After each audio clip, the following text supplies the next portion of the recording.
Good evening, my name is Beth Dodd. I'm the programme leader for the postgraduate programmes in Theology, Ministry and Mission at Sarum College. I work in the area of lyric theology, so I'm particularly excited by the topic of this evening's lecture by David Wilkinson. This is the final week of our 6-week lecture series offered by Sarum College as part of the Science for Seminaries programme. The programme is funded by ECLAS, Equipping Christian Leadership in an Age of Science.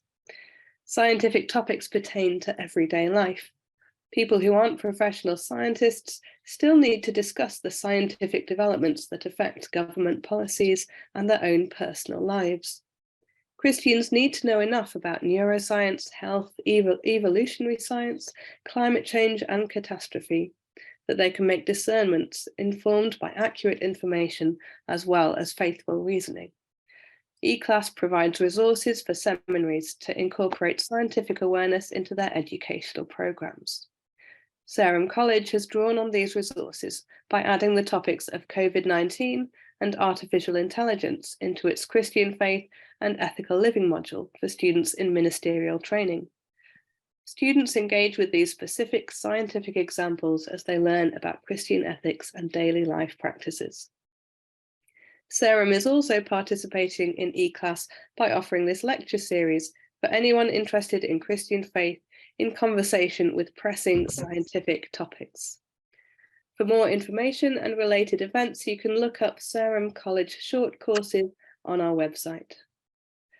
Our speaker tonight is David Wilkinson, Principal of St. John's College and Professor in the Department of Theology and Religion at Durham University. His background is research in theoretical astrophysics, where he gained a PhD in the study of star formation, the chemical evolution of galaxies, and terrestrial mass extinctions. He is a Fellow of the Royal Astronomical Society, and he also holds a PhD in systematic theology, where he explored the future of the physical universe. His recent books include Christian Eschatology and the Physical Universe, Science, Religion and SETI, and When I Pray, What Does God Do? And his topic tonight is Science and the Theology of Wonder. How can the science and Christian theology move beyond the Western cultural model of conflict without engaging in conflict itself? In a tradition from the pages of Scripture through the lives of scientific pioneers to the contemporary worship scene, David Wilkinson will explore modes of conversation which enrich both science and theology tonight. Thank you, Beth, and what a delight it is to be with you. Thank you, those of you giving up a Monday evening to talk about these things, and I'm delighted that Sarum is participating in our Science for Seminaries programme, and I can be a little small part of that. I'm gazing at my screen, and not only am I wondering whether Beth should have given this talk rather than me, but also I can't see everyone, but I can see Althea Wilkinson as well, and actually she could do a far better job at this than I could. So I'm a little under pressure this evening, but I'm delighted to have this topic of science and the theology of wonder. And one of the things, just to begin with, as it is a Monday night and give us a bit of fun to begin with, is those who often characterize the church as, in this area, lacking wonder.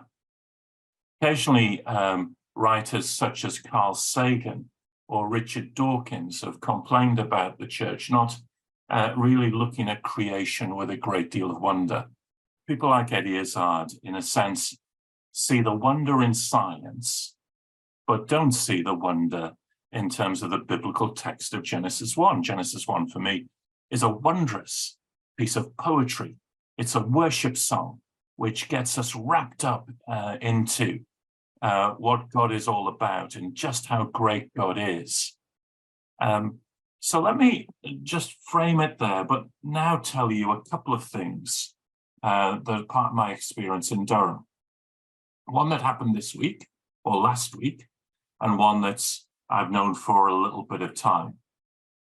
Last week in Durham, we had a visiting lecturer, and he gave a lecture in the physics department, Heiner Falke, and he is one of the, or perhaps the leading academic in terms of the imaging of black holes.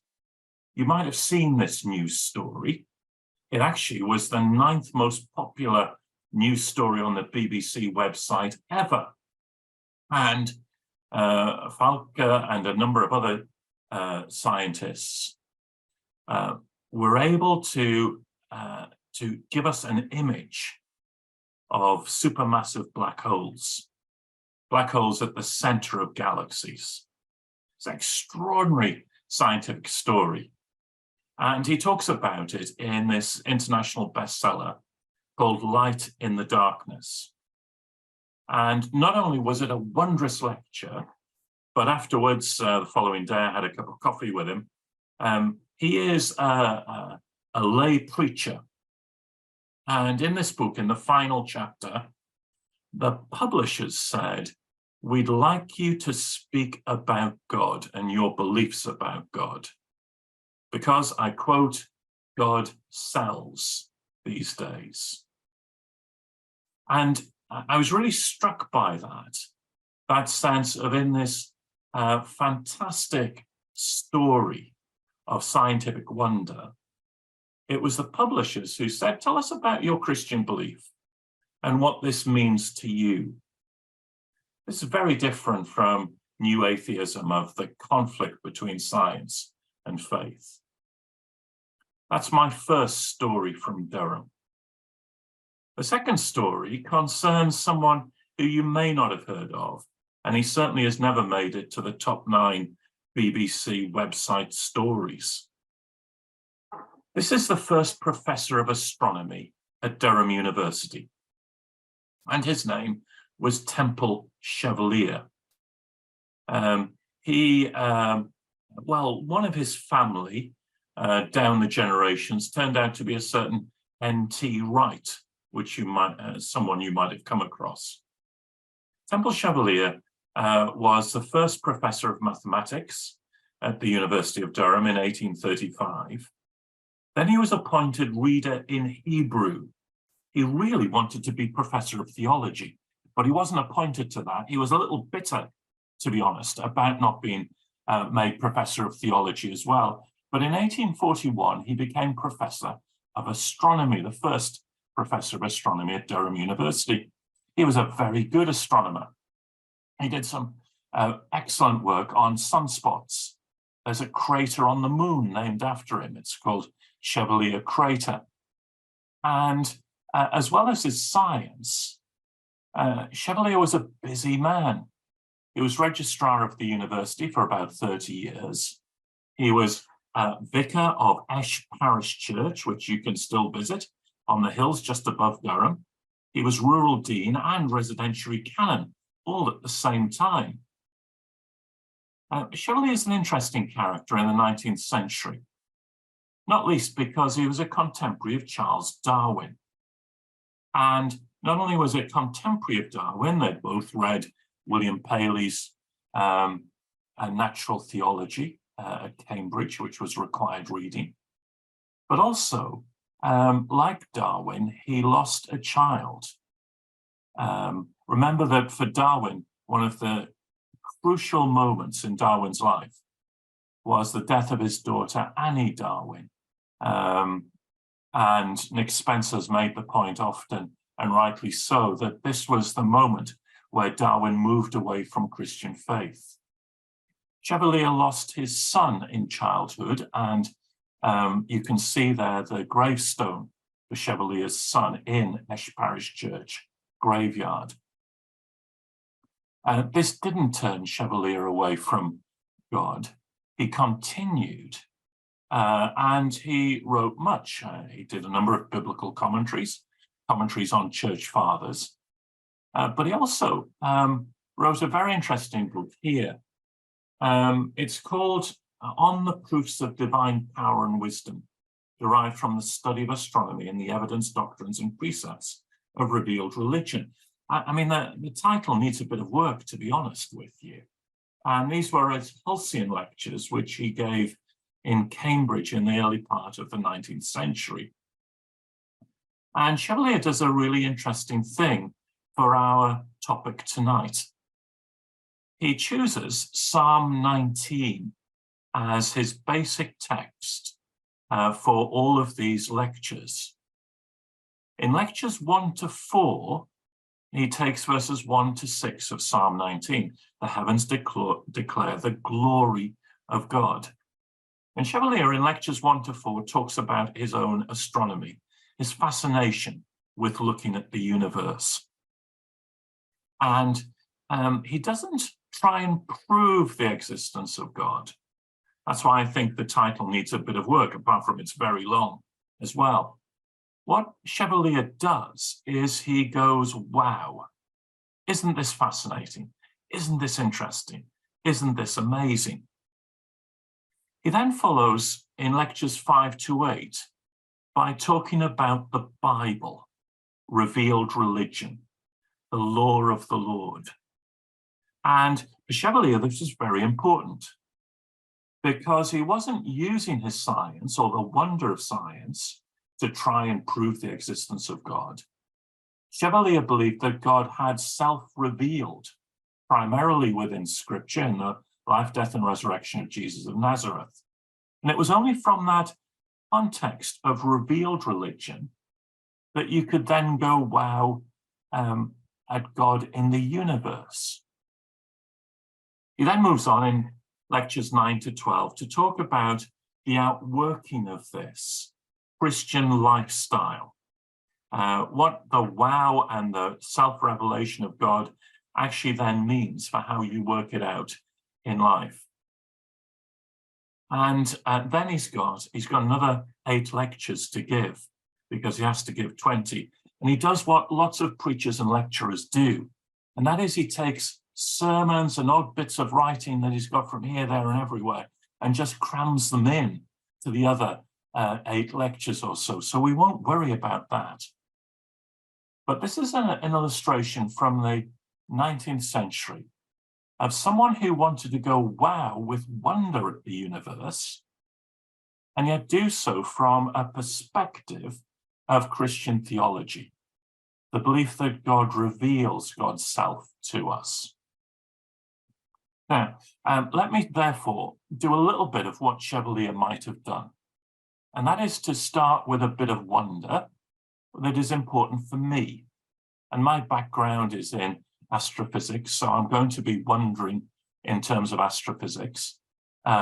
This isn't to say this is the only area of science where we get this, but it's important for me, and it might spark you in your own different understandings of science to think about wonder. So I'm going to pick out, first of all, 4 things that fill me with wonder about the universe, if that's all right. The first one is extremely profound, and that is that the universe is big. Now, you might be sitting there thinking, why on earth have I given up on Monday night to listen to this chap from Durham University to simply tell us that the universe is big? That's obvious, isn't it? Well, I'm sorry, I mean, it is obvious, but it's not trivial just how big the universe is. Very recently, I wonder if you've seen some of the pictures from the James Webb Space Telescope. This is how the science journal Nature introduced some of these first pictures from the James Webb Space Telescope, the telescope as the successor to Hubble. And notice the headline here: astronomers are in awe. Very interesting headline. And let's just have a look briefly at some of these pictures. You might know them well by now. This is a field of galaxies. Don't worry about the stars in the foreground here. Look at some of these galaxies here. Now, you see some of them have distorted images. You see these arcs of light.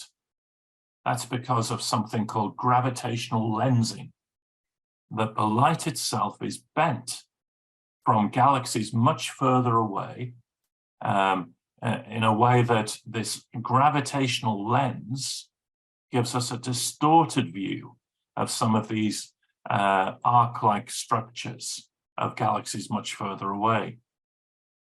And when you look at a picture like this, you begin to think that one galaxy, like our Milky Way, contains about 100 billion stars. And it's one of 100 billion galaxies in the universe. Now, I know it's late on a Monday evening, but if I asked you how many stars there are in the universe, well, it's fairly easy. All you have to do is multiply 100 billion by 100 billion. And the answer is, of course, a lot. Not only is there a lot of galaxies, but some of the light from these galaxies has taken billions of light years to reach us, some 13 billion light years. Now, the light from the sun takes about 8 minutes to occasionally find its way to Durham. The light from some of these galaxies has taken 13 billion years to reach us. That means, of course, we're seeing some of these galaxies as they were 13 billion years ago when the light set off. So we see this richness of and size of numbers of galaxies and stars and the vastness of the universe. You probably saw some of the other pictures first released from James Webb. This is a maternity hospital for stars, a vast cloud of molecular hydrogen that'll give birth to about 10,000 stars or so, like our sun. And then one gets these beautiful images. This is Strictly Come Dancing for galaxies. A number of galaxies revolving around one another in a cosmic dance. The universe is big, amazing, and that's part of the wonder for me of being involved in astronomy and astrophysics. That's the first thing. The second thing that makes me wonder is the universe is subtle. It is both structured and supple. It is both easy to understand and subtle. Just a few years ago, before the pandemic, a fellow physicist in Durham, with tears in his eyes, saw me in the street and hugged me. This doesn't happen a lot to me, and it doesn't certainly happen a lot between physicists. But it was the day on which it was announced that gravitational waves had been discovered. Now, you may remember the story of this. 100 years previously, Albert Einstein had said, imagine that the space and time of the universe is a bit like a stretchy fabric. Mass within the universe would distort, bend, warp that fabric of space-time. And he said, imagine there was an event where, say, two black holes banged into each other. He said, this would cause little ripples of space-time to move through the universe. But then he said, that'll happen, but you'll never be able to see it because it'll be such a small thing to see. Well, some very clever people in this experiment called the Advanced LIGO experiment, where two laser beams at 45 degrees effectively saw that two black holes a very long way away had sent ripples of space-time moving out through the Earth. And the space of the Earth had been stretched just a little bit. I mean, so small an effect that it was smaller than the diameter of a proton. But this experiment saw it. And this for me is something about the universality of the physical laws and the intelligibility of the physical laws. That Einstein could think about this 100 years previously, And then an occurrence on the other side of the universe effectively leads to something that we can measure on the surface of the Earth. And this picturability and predictability and universality of the laws of physics is something that fills not just me, but a number of my friends in the physics department here in Durham with wonder. In fact, deep below the ground in the physics department are a number of supercomputers. And some of my colleagues simulate universes. And they take a collection of gas and dust, of dark matter and dark energy, and they say to gravity, there you are, get on with it. And this is one of the simulations of how structure forms in the universe. Don't worry about the colors here. The colors represent different temperatures. And what I hope you can begin to see are strings or structures of clusters of galaxies beginning to emerge as gravity gets to work on this gas and dark matter and dark energy, forming some of the structures, the clusters of galaxies that become really important for observers to understand and measure in terms of our understanding of the origin of the universe. Not only do we simulate clusters of galaxies, but you can also simulate how a galaxy like our Milky Way formed. Again, don't worry too much about the colors. We're talking here about different temperatures, and you begin to see, as we focus in on one little bit of a gas cloud, gravity getting to work and starting to form an evolving disk galaxy. You see just how chaotic it might appear to begin with lots of things bashing into each other.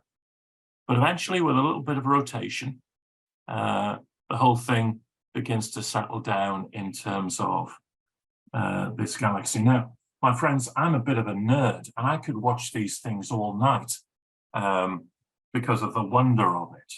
And it's a wonder not just about the pretty pictures, it's also a wonder about how, in many ways, the universe is simpler and more elegant in its physical laws than we ever imagined it to be. And yet, the universe is also quite subtle. And alongside those systems that we can understand, that are picturable and predictable, there are other parts of the universe which are very different. At the smallest level of our understanding in terms of protons and atoms, the theory called quantum theory is extremely powerful. It works extremely well. And yet, at its heart, is something that is really counterintuitive. It's summed up in some ways by this equation, and don't worry, there won't be many equations tonight. If you're not into mathematics, then don't worry too much about it. But this is called Heisenberg's uncertainty principle. And it embodies something at the heart of quantum theory, which says that the world on the smallest scale is very different from our world of everyday common sense. If I was in the room with you and I threw a tennis ball to you, you would be able to catch it because you can make an estimate about where it is and how quickly it's moving. That's how you can put your hand in the right place. But with an electron, for example, you can either know how it's moving or where it is, but you can't know both at the same time. In fact, there is an uncertainty in the position of the electron and an uncertainty in the momentum, the velocity of the electron. And if you reduce the uncertainty in position, then the uncertainty in momentum increases. And if you reduce the uncertainty in momentum, then the uncertainty in position increases because it's always got to be greater than this number Planck's constant h. This is a world which is very different to the everyday world. And it also features a property which these men were awarded the Nobel Prize for just a few months ago, Alan Aspect and others, who demonstrated that at the quantum level, there is the spooky science of entanglement, or what others would call togetherness in separation. That the quantum world has a togetherness in separation, which is quite unlike the world at the everyday. So we have a world which at times is predictable and picturable, but we also have systems or levels in the world which are unpredictable, uncertain, and unpicturable in everyday terms. I find that intriguing in the sense of wonder. This isn't a kind of, wow, isn't that beautiful? This is, wow, that's puzzling. In fact, John Polkinghorne says that quantum theory breaks apart the tyranny of common sense. That's something that makes me wonder.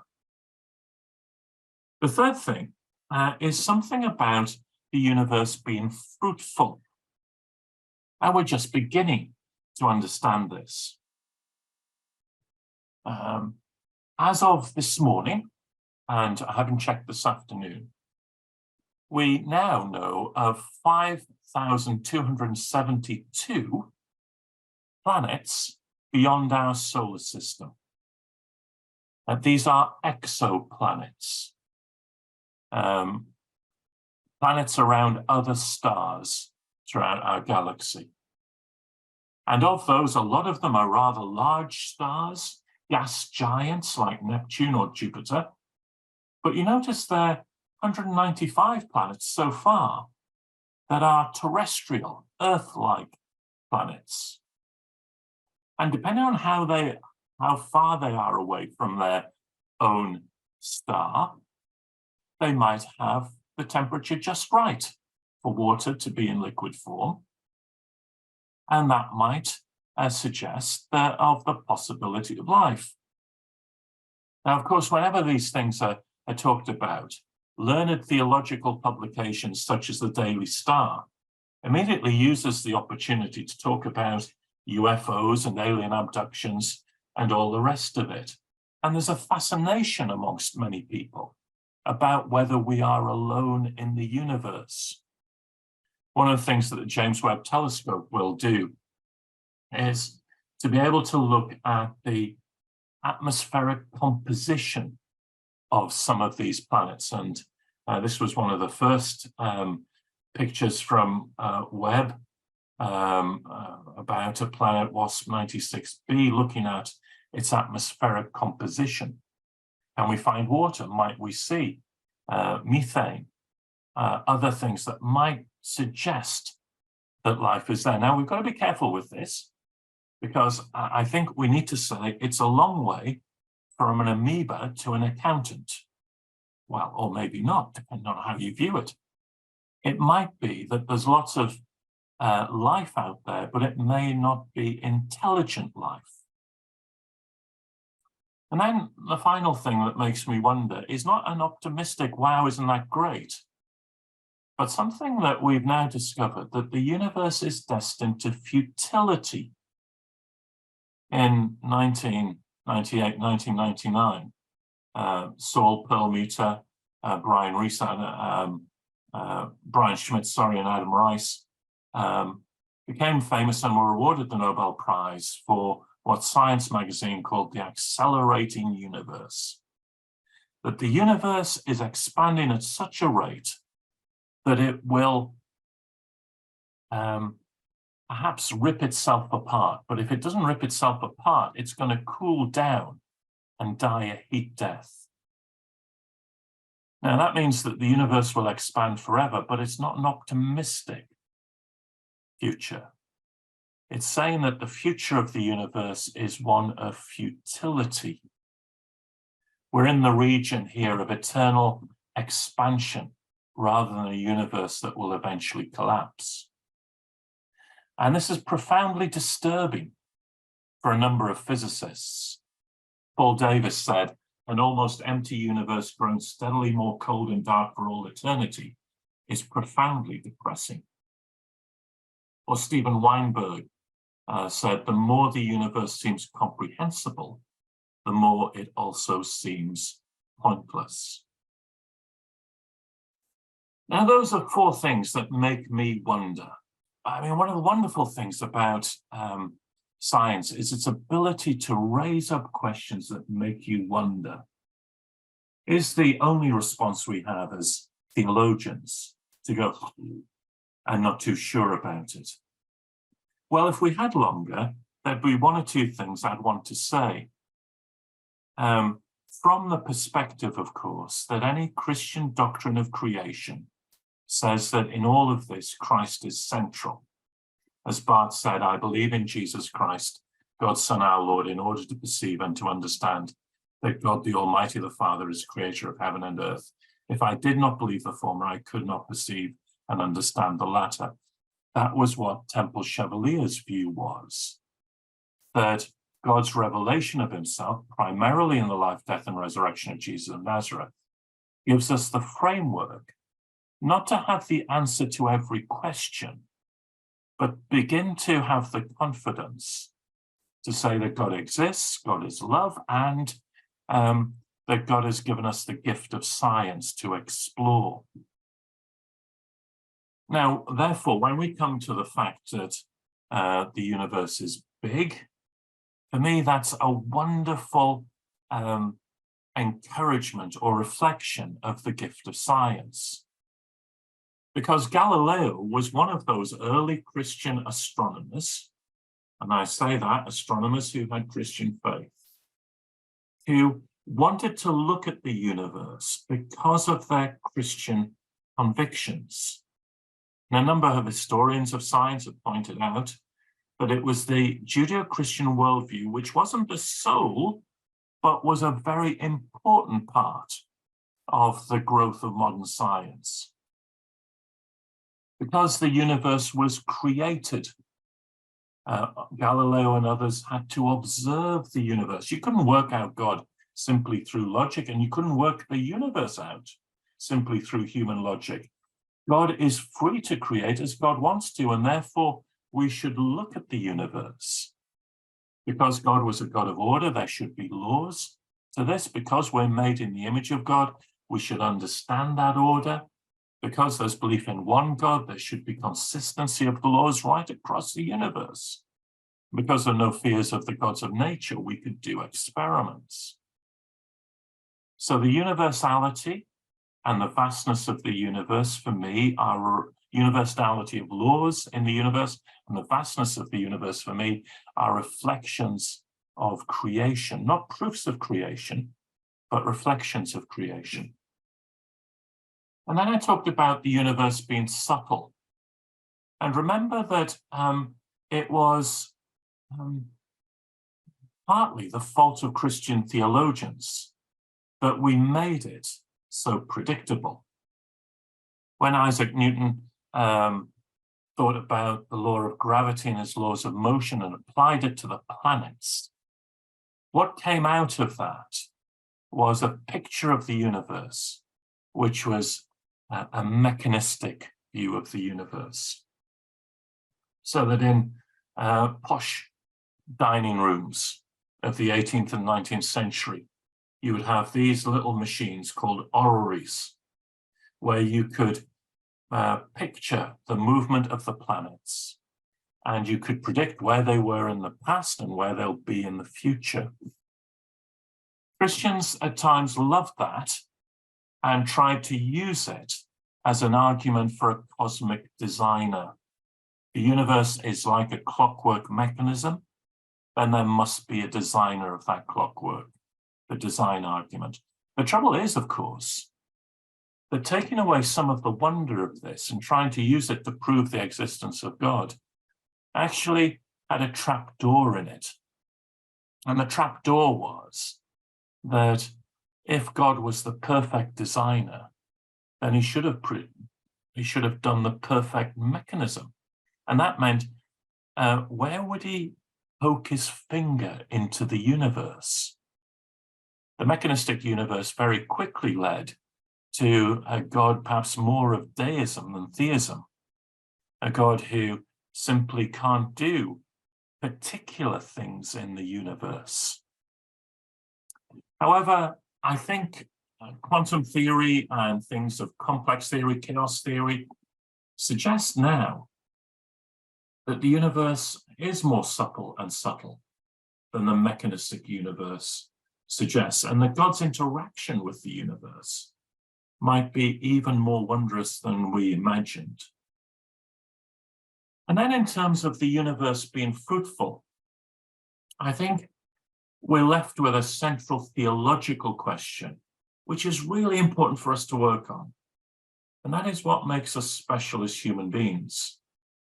Because not only the alien question, if we do encounter intelligent aliens, raises that question, but also the emergence of AI, how much I share with the rest of the creation, my DNA or evolutionary history. And too often in the past, we've tried to define what's special about human beings by denying what's special about the other. To say we are unique and special because nothing else in creation is like us. But I don't see why God can't give the gift of relationship to human beings, which gives us a special relationship with God. And that has to deny God's relationship with anything else in the universe. And then I think in terms of the end of the universe, there's something which is really important within Christian theology, which is about bodily resurrection. And I've explored some of this in a book called Christian Eschatology in the Physical Universe, which you'll find in all bargain basements of Amazon and the occasional bookseller. What I tried to argue here was that the bodily resurrection of Jesus is very important as we think about the end of the universe. Because as Oliver O'Donovan pointed out a number of years ago, the bodily resurrection of Jesus shows that creation itself is important to God.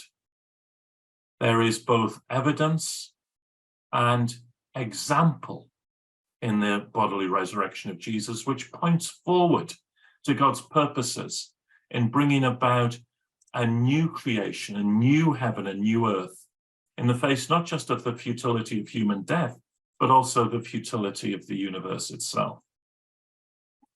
Now, that just gives you one or two little tasters of some of the larger theological conversation. I want, if I may, to move on to a final section, and that is to talk a little bit about how we allow this theology of wonder to work out in the context of Christian discipleship, local churches, and Christian mission, if that's all right with everyone. And so we've talked a little bit about wonder, talked a little bit about a theological response to some of the things that I wonder about. Let me say a little bit now, if I may, just in the final part of the lecture, in terms of what we do with this. And I think the first thing I want to say is that this is about, I think, affirming science as a gift from God, rather than something to be feared. That the wonder that puzzles us, as well as encourages us, is something that God gives us as gift through science. And we often are able to affirm gift within Christian liturgy and hymnody and songs. I'm going to play you a song from the Hillsong group of churches.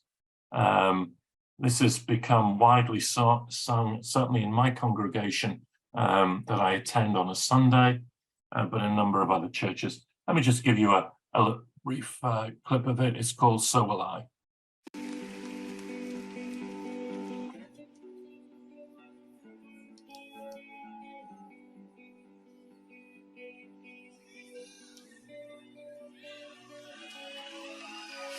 God of creation, there at the start, before the beginning of time.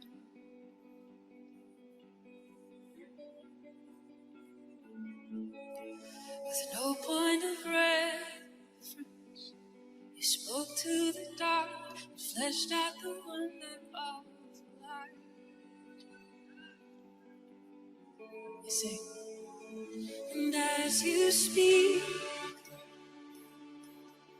100 billion galaxies are born. In the vapor of your breath, the planets form. If the stars were made to worship, so will I. I can see your heart in everything you made. Every burning star is signal fire of grace. If creation sings your praises, so will I.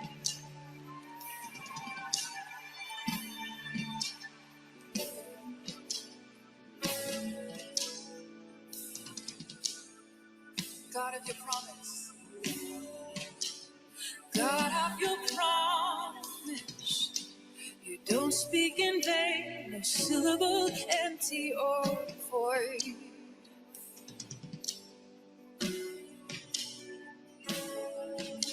For once you have spoken, all nature and science follow the sound of your voice.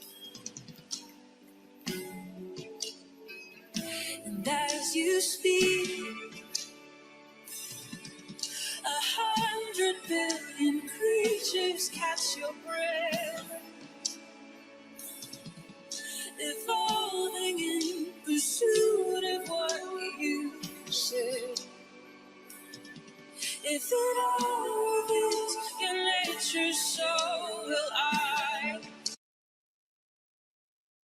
I remember the first time that we sang that song in the church that I go to, and I go to a church where there's a lot of young people, a lot of students, and I was sitting beside a student, and tears were streaming down her face. At the end of the service, I said, "Are you okay? Did that song particularly affect you?" She said, yes. She said, "I'm doing a biology degree, and that's the first time I've heard about evolution or biology within a Christian song." That's really interesting, because this is Hillsong, this is Bethel TV, this is from the fairly conservative end of the Christian spectrum. And yet, in our liturgy and our hymnody, where's the place of wonder? Where's the place of affirming science as gift? When Buzz Aldrin landed on the moon with Neil Armstrong, you'll remember that the first meal on the moon was Aldrin taking some bread and wine given to him by his home church, Webster Presbyterian Church. And there on the surface of the moon, he took bread and wine, and he read from John's Gospel, and he read the words, "Without me, you can do nothing." Extraordinary words to read at the end of the billions of dollars and so many people who contributed to the Apollo program, the recognition of science as a gift from God. So what does that mean in terms of our discipleship and our ministry and mission? The second thing that I think we need to open up the space for wonder is to subvert scientism. And this is this sense of that science somehow is in conflict with Christian belief. And you'll have come across this a whole number of times, no doubt, in these lectures and this conversation. But one of the things about subverting scientism, the conflict model between science and religion, is I don't think you actually do it well by getting in conflict with the conflict model. It just reinforces conflict. One of the ways that I think we can do this is by addressing the conflict model in more subtle ways. And wonder is one of those things. In 1996, Kane Francis looked at a survey of UK teenagers, and what they saw was that scientism was deeply embedded within many young people at a fairly early age, the belief that science was the only answer to questions. And then they made a number of suggestions on what this might mean or what we could do as Christian churches. The first was that there needs to be better understanding of the scientific method and its limits. The second is the space for cross-disciplinary dialogue in education.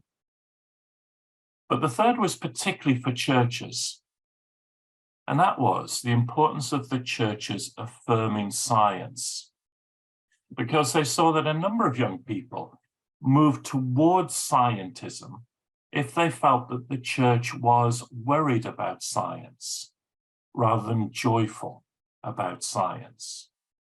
Whether the church closed down wonder rather than opening it up. The third thing is, how do we use resources in the local congregations? And one of the programs that we run at ECLAS alongside Science for Seminaries is a program called Scientists in Congregations, where we're able, from the Templeton organization, to offer awards, grants, towards local congregations who can use the resources that they have, by which I mean scientists within their congregations, science teachers, engineers, technologists, people who experience the wonder of science and can speak about it, not just in lectures, but also just day to day. One church had a program called Take Your Vicar into the Lab.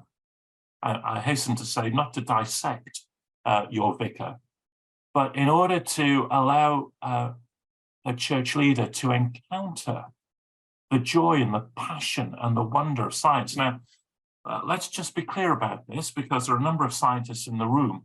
We have to say that most of the time, science is tedious, boring, and frustrating. It's about experiments that don't work. It's about governments that don't give you enough money to do the experiments and all of those sort of things. But there are moments that all scientists experience where one goes, gosh, wow, just as Temple Chevalier would do. And we have a huge resource within the Christian church of women and men whose life and vocation is in the area of science, to be able to help us with this. The fourth thing is what Alistair McGrath would call building bridges. And McGrath, in this book, much republished, says that the chief goal of Christian apologetics is to create an intellectual and imaginative climate conducive to the birth and nurture of faith. I don't believe that apologetics for today is about proving the atheist wrong. And indeed, in the past, sometimes apologetics has been confined to the intellectual argument. But what does it mean to create an imaginative climate conducive to the birth and nurture of faith? What does it mean to express the wonder of the universe, not just through scientists talking about it, but also in working with artists and musicians and poets? What does it mean to create a climate, both intellectual and imaginative, where people can experience this? Well, it's interesting that C.H. Spurgeon, the Prince of Preachers, the Baptist preacher and teacher of preaching, his lectures to his students, his two final chapters are all about illustrations from astronomy, where he, like Temple Chevalier, goes, wow. We, through ECLAS, have also done a bit of work with Messy Church in a book called Messy science, Messy Church does science. 101 experiments to do to blow up your church, to just have some fun with science. And then let me commend to you a wonderful book written by or edited by Lizzie Henderson and Steph Bryant. 101 great big questions about God and science. They did a wonderful thing, which was to gather together 101 questions from children about God and science. And then they parceled out some of these questions to people like me to try and give an answer to it. I got some that you expected. Did God create the universe? What's heaven like? But I got one question from a 7-year-old, which went, if Jesus got too close to a black hole, what would happen? I have to say, in 30 years of theological teaching, I've never been asked by anyone, if Jesus got too close to a black hole, what would happen? But it's a fascinating question. I mean, it's about the gravitational forces of a black hole and Jesus' divinity and humanity. And of the 21 pages that I wrote in response, Steph and Lizzie had to reduce it to 2 paragraphs. But what a wonderful question. And my thing here is, do we have space within our churches where people can wonder in questions? We don't have to answer all of those questions in easy paragraphs. We have to be a place where people can raise those questions. Not just questions which go, gosh, but also questions which go why and how and all the rest of it. I'm nearly finished. And then there's something which I've talked about, and that is valuing vocation. How do we see the vocation of scientists who wonder about the universe as a Christian vocation? I've run out of time, so let me finish with the final thing. And that is simply to say that I think God encourages us to enjoy the wonder in all of this.